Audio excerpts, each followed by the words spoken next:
नमस्कार दोस्तों, मैं राहुल जैन और मैं नोनी जैन। नमोकार चैनल पर आपका हार्दिक स्वागत है। सभी प्रकार के कार्यक्रम, चाहे वो धार्मिक हो, राजनीतिक हो या फिर सांस्कृतिक, की फुल एचडी क्वालिटी में रिकॉर्डिंग कराने और उसे चैनल पर प्रसारित कराने के लिए हमसे आज ही संपर्क करें। संपर्क सूत्र आपको वीडियो में और नीचे डिस्क्रिप्शन में मिल जाएगा। तो देर किस बात की? कि या तो इन बदचलन हवाओं का रुख मोड़ देंगे हम। दादा की शैली क्या है आप तक पहुंचेगी जब दादा माइक पर आएंगे, और उनको बुलाने के लिए इतना सन्नाटा नहीं होता साहब, तालियों का गर्जना होती है, शोर होता है। या तो इन बदचलन हवाओं का रुख मोड़ देंगे हम, या खुद को वाणी पुत्र कहना छोड़ देंगे हम। या तो इन बदचलन हवाओं का रुख मोड़ देंगे हम, या खुद को वाणी पुत्र कहना छोड़ देंगे हम। हिचकिचाएंगे लिखने में जिस दम भी हकीकत, और बात आप तक पहुंचे तो तालियां दादा अंबर जी तक पहुंचनी चाहिए। हिचकिचाएंगे लिखने में जिस दम भी हकीकत, कागज को फाड़ देंगे या कलम को तोड़ देंगे हम। जोरदार तालियों के साथ आमंत्रित करते हैं दादा सौरभ जैन सुमन जी को। आदरणीय मनोज जी ने मुझे उठाया, ईश्वर नहीं मतलब तरक्की दे, नाम दे, शोहरत दे। बहुत बहुत आभार व्यक्त करता हूँ। एक बार आप लोगों के हाथ खुल जाएं तो मेरा भी। आज तो कविता भी कवियों को ऐसे सुनानी पड़ रही है, थोड़ी सी और सुना लो क्या? तो मैं भी पीछे देखता रहूंगा, भाई तो थोड़ी सी सुना लो क्या? हम सारे के सारे जो कवि हैं वो ये समझ लें कि आज घोड़े हैं और हम सबों की लगाम अंदर बैठे हुए भाई साहब के पास है। वो जितना खींचेंगे मैं आप लोगों तक पहुंच जाऊंगा। केवल आप लोग मुझे अपना मन देना। मैं जानता हूं कि मेरे मतलब आपके और भोजन के बीच में मैं ही एक फंसा हुआ हूं। जितनी जल्दी मेरा विकेट गिरेगा उतनी जल्दी आप लोगों को भोजन मिलेगा। लेकिन मैं एक बात जानता हूं कि मेरे को भी एक श्राप मिला हुआ है कि लोग जो मेरे को बिना सुने चले जाते हैं, मैं उनके रात भर सपने में आके कविता सुनाता हूँ। तो ऐसा ना हो कि आप लोगों की भी। आ जाइए भैया, बैठ जाइए। हाँ बैठिए बैठिए बैठिए बैठिए बैठिए। हाँ एक आधे को तो बिठाओ यार। हाँ बैठ जाओ यार। पुरुषों में बैठना तो क्या इतना चयन करना था। हाँ।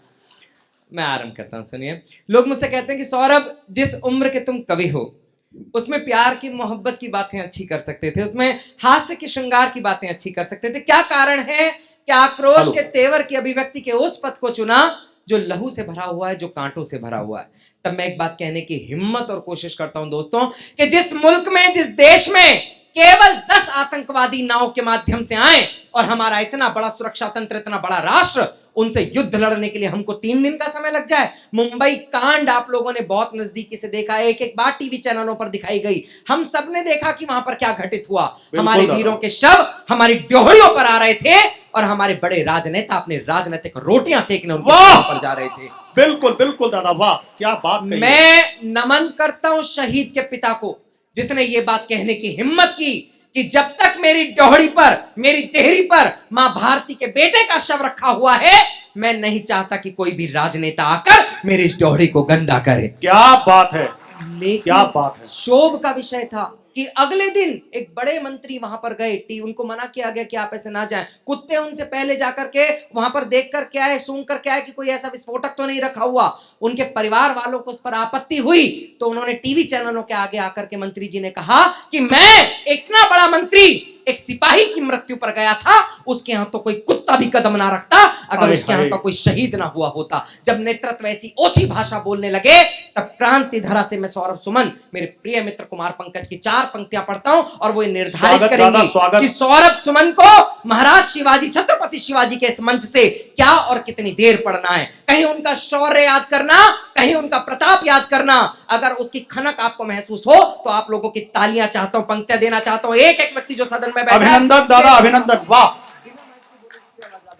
मैं आरंभ करता हूं, मुझे सुनना, मैं पंक्तियां देता हूं। उन्होंने कहा कि ये बात खोद लेना जहन की दीवारों पर, ये बात खोद लेना जहन की दीवारों पर, खुद गर्ज सियासत की कमजरफ मीनारों पर, बेशक रहे अंधेरा उनकी कब्र पे लेकिन कुत्ते नहीं चढ़ेंगे शेरों की मजारों पर। कि कुत्ते नहीं चढ़ेंगे शेरों की मजारों पर, कुत्ते नहीं चढ़ेंगे। राज साहब आपने बहुत मन दिया, मैं बहुत बहुत आभार व्यक्त करता हूं।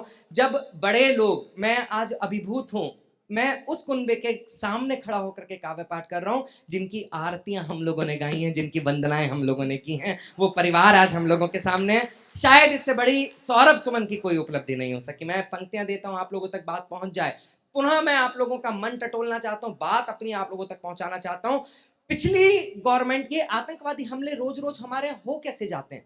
अनीता जी सुनना, ये आत्मा उधर देखूंगा नहीं सर, बहुत डर गया मतलब। आतंकवादी हमले हो कैसे जाते हैं, मैं वो बात कहने की हिम्मत करता हूं, कोशिश करता हूं। पिछली सरकार में 2 बड़े आतंकवादियों को सूली पर लटकाया गया, फांसी की सजा दी गई। सुबह सुबह न्यूज फ्लैश हुई, आज हमने अफजल को मार दिया, उसके साथ ये हुआ, उसके साथ वो हुआ, तमाम बातें दिखाई गई।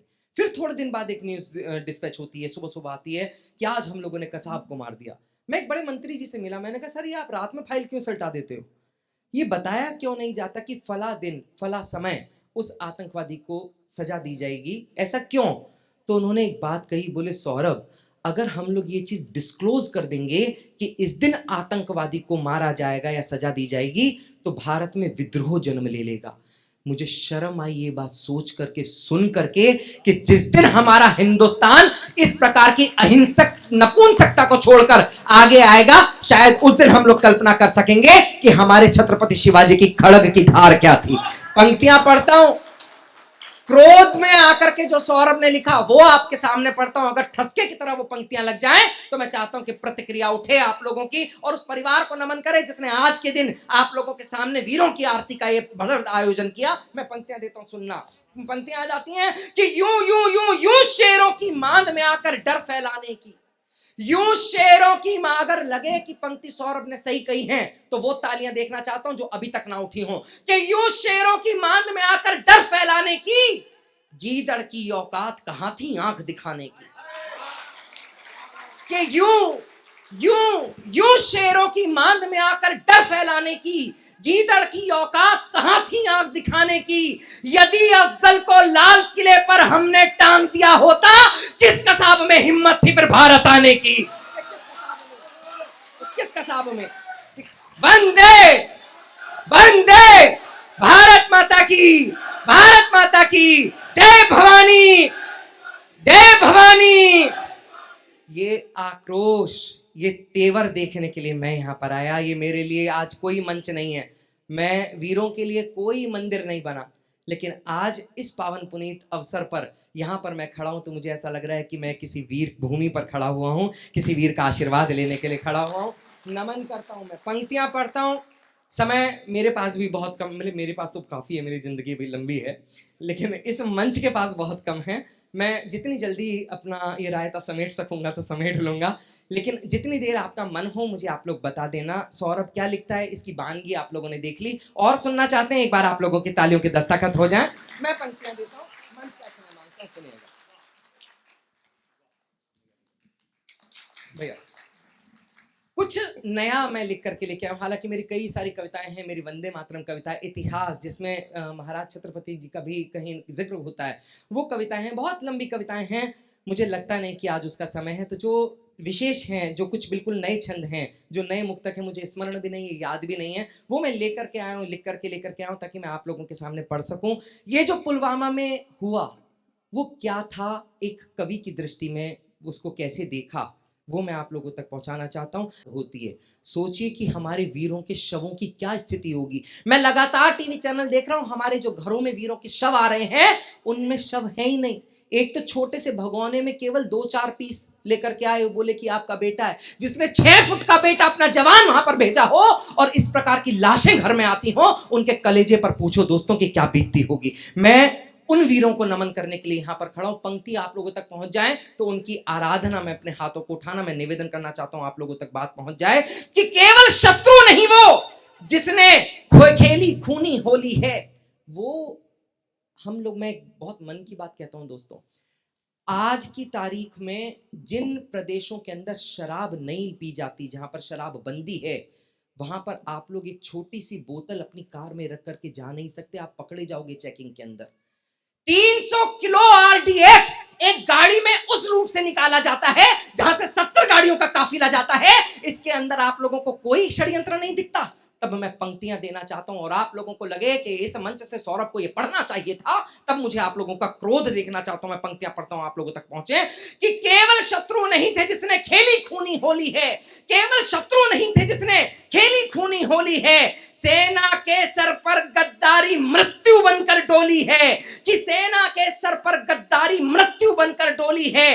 बारूदों से भरी हुई गाड़ी क्या उड़कर आई थी, कि बारूदों से भरी हुई गाड़ी क्या उड़कर आई थी। अपने घर के गद्दारों ने अपनी कुंडी खोली है, कि अपने घर के गद्दारों ने अपनी कुंडी खोली है, अपने घर के गद्दारों ने अपनी कुंडी खोली है। पंक्तियां पढ़ता हूं, आप लोगों का क्रोध देखना चाहता हूं कि सोनी गोदे सोनी मांगे कहती हैं इंसाफ करो, सोनी गोदे सोनी मांगे कहती हैं इंसाफ करो। छोटा सा बच्चा देखा मैंने जो जाकर के, उसको तो ये भी नहीं पता, इतना छोटा बच्चा अपने पिता की अंत्येष्टि में अपने पिता की चिता देखने के लिए था, जिसको ये भी नहीं पता था कि मेरे पिता चले गए हैं। हम लोगों ने क्या खोया। तब पढ़ता हूं 26 जनवरी को जी न्यूज के कार्यक्रम में इन्हीं सीआरपीएफ के जवानों के साथ मैंने काव्य पाठ किया। आप लोगों ने देखा होगा, उनके परिवारों को राष्ट्र पर्व पर नाचते हुए देख करके आया था। मुझे उम्मीद नहीं थी कि इतनी जल्दी कोई ऐसा बड़ा हादसा होगा कि वो जो श्रृंगार में लिपि पुती लड़कियां खड़ी थी, औरतें खड़ी थी, जो ऊपर से नीचे तक ऐसा लगता था कि जैसे वाह मां सरस्वती मां भगवती इसी प्रकार से कभी सजती होगी, कभी उनको भी ये वसन ओढ़ना पड़ेगा, इस बात की कल्पना भी मैंने नहीं की थी। पंक्तियां देता हूं, नमन करना उन वीरों को जिनके कारण आप स्वतंत्रता की सांस ले रहे हो। उस पंक्ति पे निवेदन करता हूं आप लोगों तक बात पहुंच जाए कि सोनी गोदी सोनी मांगे कहती है इंसाफ करो, सोनी गोदी सोनी मांगे कहती है इंसाफ करो। बन जाओ तुम परशुराम, ना एक भी शत्रु माफ करो, कि बन जाओ तुम परशुराम, ना एक भी शत्रु माफ करो। सरहद पर दुश्मन की छाती फाड़ तो देना, पर पहले पत्थरबाजी करने वाले गद्दारों को साफ करो, कि पत्थरबाजी करने वाले गद्दारों को साफ करो, पत्थरबाजी करने वाले गद्दारों को साफ करो। बहुत मन आप लोग दे रहे हैं, विश्वास मानना मैं बहुत डरा हुआ था कि पता नहीं आप लोग सुनेंगे इतने मन से या नहीं। मैं नमन करता हूं आपकी इस कविता भक्ति को, आपकी इस राष्ट्र भक्ति को, देशभक्ति को। और ये हो भी क्यों ना, वो महाराज जिन्होंने केवल अस्मिता के लिए अपनी तलवार उठाई, खड़ग उठाई, ये तमाम वंशज मेरे सामने उसके बैठे हुए हैं, वो परिवार मेरे सामने बैठा हुआ है, धड़केगा कैसे नहीं हिंदुस्तान। मैं पंक्तियां पढ़ता हूं, आप लोगों तक बात पहुंच जाए। ये इस क्रम की अंतिम पंक्तियां, फिर जैसा आप लोग कहेंगे, जैसा आदेश देंगे। मैं पंक्तियां पढ़ता हूं कि आ गया है वक्त जबड़े भेड़ियों के फाड़ दो, आ गया है वक्त जबड़े भेड़ियों के फाड़ दो। अब ऐसा समय नहीं है कि आप लोग रोएं, मुझे पंक्तियां मैंने लिखी, आप लोगों तक बात पहुंच जाए कि मत कहना अब होश चाहिए, मत कहना अब होश चाहिए, दिल में जज्बा जोश चाहिए, कि मत कहना अब होश चाहिए, दिल में जज्बा जोश चाहिए। दुश्मन का सर कलम जो कर दे, आंसू नहीं आक्रोश चाहिए, कि आंसू नहीं आक्रोश चाहिए, आंसू नहीं आक्रोश चाहिए। तब पंक्ति कहता हूं कि आ गया है वक्त जबड़े भेड़ियों के फाड़ दो, आ गया है वक्त जबड़े भेड़ियों के फाड़ दो। वार धोखे से करे हर बाजू को उखाड़ दो, कि वार धोखे से करे हर बाजू को उखाड़ दो। सैकड़ों मीलों तलक जो रक्त की बूंदें गिरी, कि सैकड़ों मीलों तलक जो रक्त की बूंदें गिरी, चीखती हैं मुंड शत्रु के जमीन में गाड़ दो, कि चीखती हैं मुंड शत्रु के जमीन में गाड़ दो, चीखती हैं। बहुत बहुत आप लोगों का धन्यवाद, बहुत बहुत बहुत बहुत आप लोगों का आभार, बहुत बहुत आप लोग मन दे रहे हैं। मैं बहुत मन से आप लोगों के बीच हूं। मैं बहुत लंबी लंबी कविताएं लेकर के आया था, लेकिन जैसा अगर आप लोगों का मन हो तो मैं सुना देता हूं, वरना भोजन। अब तो राजा साहब ने आदेश दे दिया सर नहीं, मेरे को वहां पे बताना पड़ता है सर। अब अगर दोष है तो सरकार, मेरा पेमेंट मत काटना मैं आराम करता हूँ। आइए सर प्लीज, आप बिल्कुल सही समय पे आए, हम ही थोड़ा जल्दी शुरू हो गए। बैठिए। एक कविता विशेष मैं आप लोगों को बिना किसी भूमिका के सुना देना चाहता हूँ। धन्यवाद। मैं एक कविता आप लोगों तक सुना देता हूँ, पहुंचा देता हूँ। वो कविता मैंने मेरे इतिहास से उठाई है। दोस्तों, हम लोगों के यहाँ एक प्रक्रिया चल रही है, नित्य प्रति एक प्रक्रिया चल रही है कि अपने इतिहास के साथ छेड़ाखानी करो, उस पर फिल्में बनाओ, उस पर सीरियल्स बनाओ, तमाम चीजें करो। लेकिन मैं इसका प्रबल विरोधी हूं। अगर कोई सीरियल बने, कोई फिल्म बने, तो कम से कम पहले आपको इतिहास जानना आवश्यक है कि हम किसके सम्मान में बना रहे हैं। मैं पंक्तियां पढ़ता हूं, एक बार आप लोगों की तालियों के दस्तखत हो। मैं मंच से आरंभ। बहुत सो चुके अब उठ जाओ, समय नहीं ये सोने का। बहुत सो चुके अब उठ जाओ, समय नहीं ये सोने का। अब तक खोया बहुत करो प्रण, अब कुछ भी ना खोने का। अब तक खोया बहुत करो प्रण, अब कुछ भी ना खोने का। राम जन्मभूमि खोई है, खोए ताजमहल हमने। राम जन्मभूमि खोई है, खोए ताजमहल हमने। मुगलों के आतंक से खोए कितने राजमहल हमने। मुगलों के आतंक से खोए कितने राजमहल हमने। गोपाचल की हर प्रतिमा, गोपाचल की हर प्रतिमा जुल्मों की कथा सुनाती है। किसने कैसे लूटा हमको चीख चीख दर्शाती है। किसने कैसे लूटा हमको चीख चीख दर्शाती है। किसने कैसे लूटा हमको चीख चीख दर्शाती है। पृथ्वीराज ने, पंक्तियां देता हूं आप लोगों को, इशारा देता हूं, इशारों से समझ जाना। कुछ सीरियल्स बने थे, वो पृथ्वीराज चौहान जो पूरे जीवन युद्ध लड़ते रहे, उस सीरियल में संयोगिता के दुपट्टे से ऐसा उनको जोड़ा गया कि वो सीरियल खत्म हो गया, अगला उनके दुपट्टे से बाहर नहीं आया। जब इस प्रकार की चीजें हम लोग देखते हैं तो अंदर कहीं कभी मन उद्वेलित होता है और शक्ल लेता है पंक्तियों की। वो आप तक पहुंचाना चाहता हूं कि पृथ्वीराज ने गौरी को 16 युद्धों में जीता था। पृथ्वीराज ने गौरी को 16 युद्धों में जीता था। पृथ्वीराज ने गौरी को 16 युद्धों में जीता था। अनवरत लड़े 40 युद्ध, वो बाजीराव सा चीता था। कि अनवरत लड़े 40 युद्ध, वो बाजीराव सा चीता था। उस बाजीराव को मस्तानी के, बहुत बहुत धन्यवाद, कि उस बाजीराव को मस्तानी के इश्क में मरता दिखा दिया। बाजीराव को मस्तानी के इश्क में मरता दिखा दिया। पृथ्वीराज के शौर्य को प्रेम का पानी भरता दिखा दिया। वो छत्रपति, पंक्तियां देता हूं, छत्रपति शिवाजी एक सीरियल आया था, आप लोगों ने भी देखा होगा। उस सीरियल के अंदर जो भूमिका निभा रहा था छत्रपति शिवाजी की, आप लोगों ने उसको भी देखा होगा, उस किरदार को देखा होगा, उस शख्सियत को देखी होगी। एक छरहरे से बदन का लड़का महाराज छत्रपति की भूमिका निभाए। अगर आपको जानना था छत्रपति के बारे में तो केवल एक बार पढ़ लेते, आपको पता चल जाता कि क्या कद क्या काठी रही होगी उनकी। मैं पंक्तियां पढ़ता हूं, अगर क्रोध जागृत हो जाए तब मैं शक्ल देखना चाहता हूं। जितने भी लोग यहां पर बैठे हैं उनकी गर्जना तालियों की ऐसी उठे कि आज महाराज छत्रपति शिवाजी की जहां पर भी आत्मा हो, उन्हें इस बात का खुशी हो, इस बात का गौरव हो कि आज उनके कुनबे के लोग उनकी आरती सदन में बैठ करके उतार रहे हैं। मैं पंक्तियां पढ़ता हूं, मंच का सिनेमान को सुनना। कि वो छत्रपति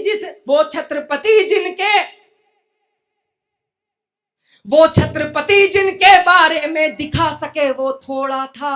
कि वो छत्रपति जिनके बारे में दिखा सके वो थोड़ा था। वो छत्रपति जिनके बारे में दिखा सके वो थोड़ा था।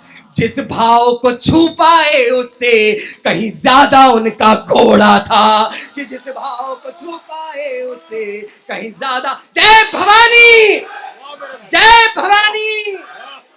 बहुत बहुत आभार आप लोगों का, बहुत मन दे रहे हैं। मुझे लगता है कि जैसे मैं आज अपनी कविताओं को तीर्थ वंदना करवाने लेकर के आऊं। नमन करता हूं आपकी इस श्रद्धा भक्ति को, इस कविता भक्ति को। पंक्तियां देता हूं, सुनना।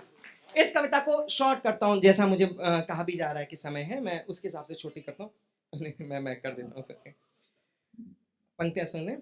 कि हमको बतलाया जाता है अकबर महान इतिहासों में। कोई भी इतिहास किसी भी कक्षा का उठा करके पढ़ लेना, अगले के नाम के आगे महान आ गया तब मैं पंक्ति, मैं उनकी महानता का ये नहीं कह रहा कि आप वहां से हटाएं, लेकिन क्या था इतिहास एक बार हिंदुस्तान को आपको बताना चाहिए।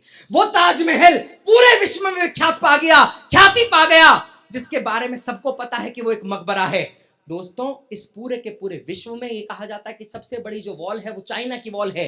लेकिन आप लोगों को जान करके हर्ष होगा कि अगर कोई पहला निर्माण था तो वो हमारे कुंभलगढ़ का किला था, जो चांद से आज भी दिखाई देती हैं उसकी दीवारें। उसके बारे में नहीं बताया जाता। मैं पंक्तियां पढ़ता हूं, आप लोगों के मन में कहीं इस प्रकार के प्रश्न उठें तब आप लोग अपना मन देना। मैं पंक्तियां पढ़ता हूं, आप लोगों तक पहुंच जाएं। कि हमको बतलाया जाता है अकबर महान इतिहासों में। हमको बतलाया जाता है अकबर महान इतिहासों में। नहीं मिलता शाहजहां जैसा कोई प्रतिमान इतिहासों में।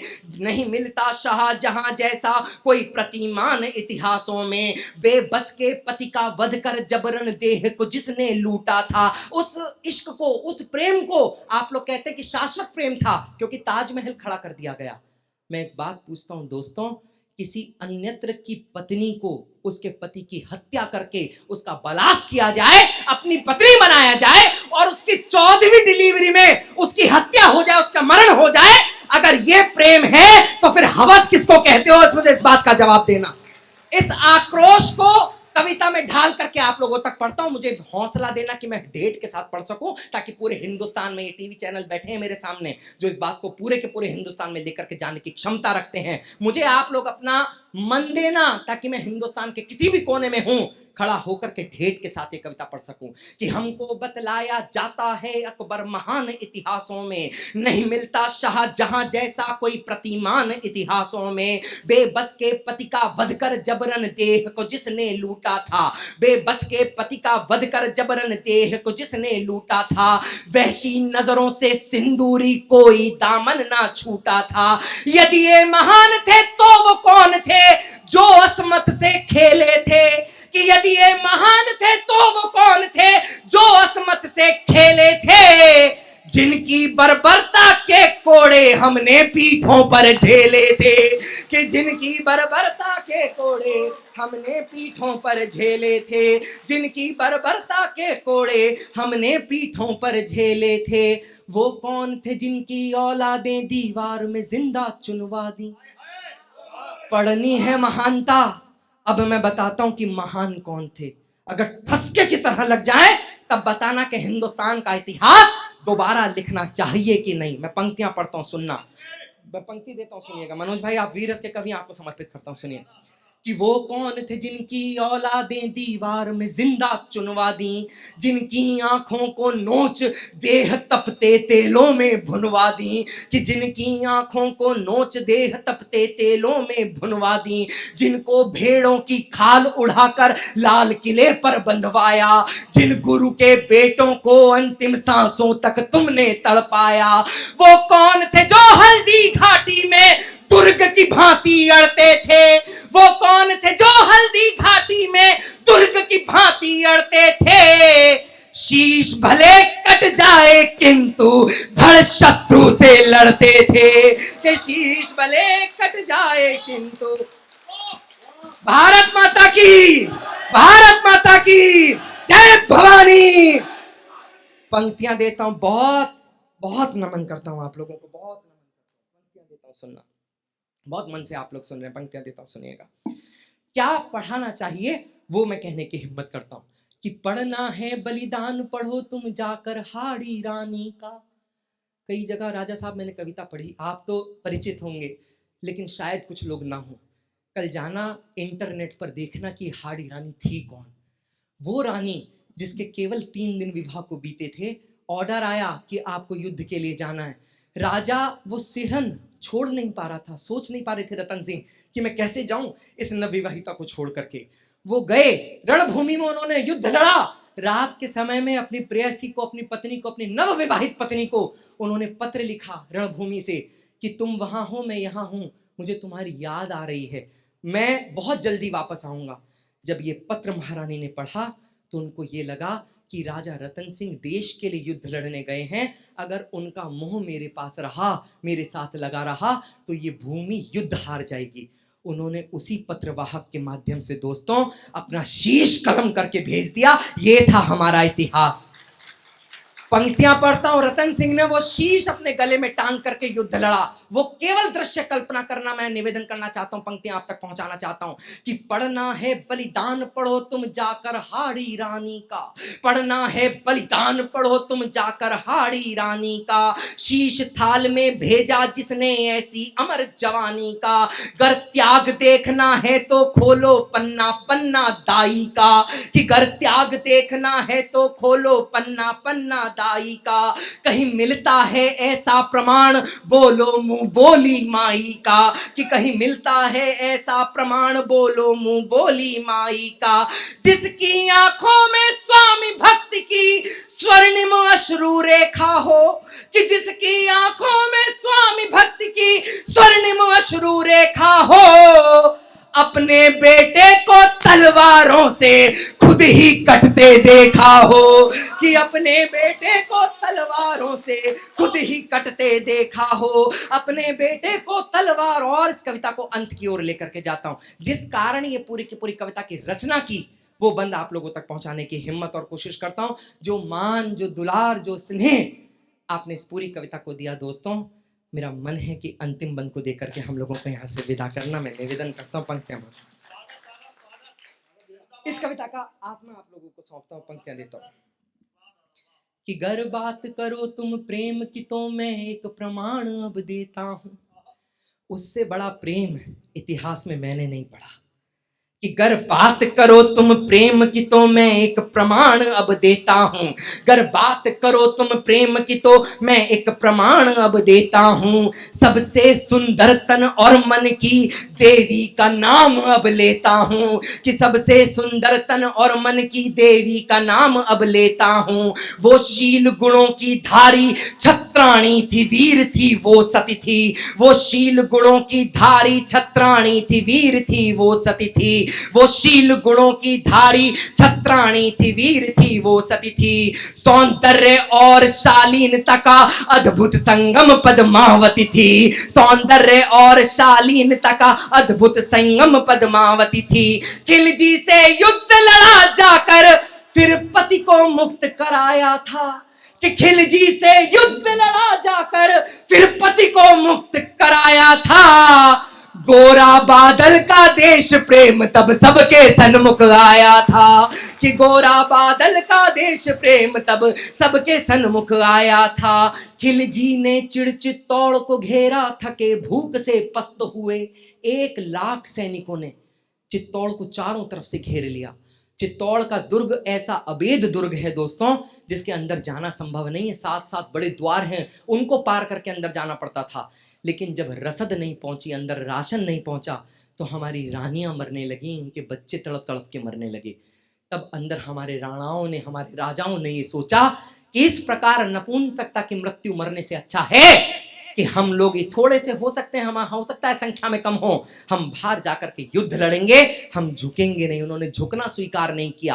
क्या स्वीकार किया, वो बात आप लोगों तक पहुंचाना चाहता हूं। एक बार जौहर की कल्पना करना कि जौहर होता क्या है। आज जाना घर पर, एक मोमबत्ती जलाना, उस मोमबत्ती पर केवल 2 मिनट के लिए हाथ रख लेना, आपको पता चल जाएगा कि जीवित अवस्था में जलना और जलन होती क्या है। उस नमन करना, उस अतुल त्याग को अंतिम बंद देता हूं, प्यार देकर के मुझे यहां से विदा करना।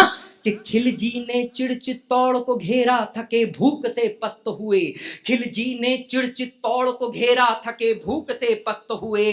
लड़ते लड़ते राणा के सूर्य सब पूर्व दिशा में अस्त हुए, कि लड़ते लड़ते राणा के सूर्य सब पूर्व दिशा में अस्त हुए। इस खबर से पद्मिनी के दिल में विस्फोट हुए बारूद कई, इस खबर से पद्मिनी के दिल में विस्फोट। अप्रतिम था सौंदर्य रूप, अप्रतिम था सौंदर्य रूप जो मोम की भांति गला दिया, कि अप्रतिम था सौंदर्य रूप जो मोम की भांति गला दिया। खिलजी के मुंह पे थूक के तन तपती लपटों में जला दिया, कि खिलजी के मुंह पे थूक के तन तपती लपटों में जला दिया। खिलजी के मुंह पे थूक के तन तपती लपटों में जला दिया। पूजा की थाली का प्रसाद कुत्तों का ग्रास नहीं होगा, कि पूजा की थाली का प्रसाद कुत्तों का ग्रास नहीं होगा। पूजा की थाली का प्रसाद कुत्तों का ग्रास नहीं होगा। बुनियादों पे झूठ की निर्मित अब इतिहास नहीं होगा, कि बुनियादों कवि सम्मेलन और मुशायरे की लेटेस्ट वीडियो देखने के लिए आप नमोकार चैनल को सब्सक्राइब जरूर कीजिए और वीडियो को सबसे पहले देखने के लिए बेल आइकन पर क्लिक करना ना भूलें।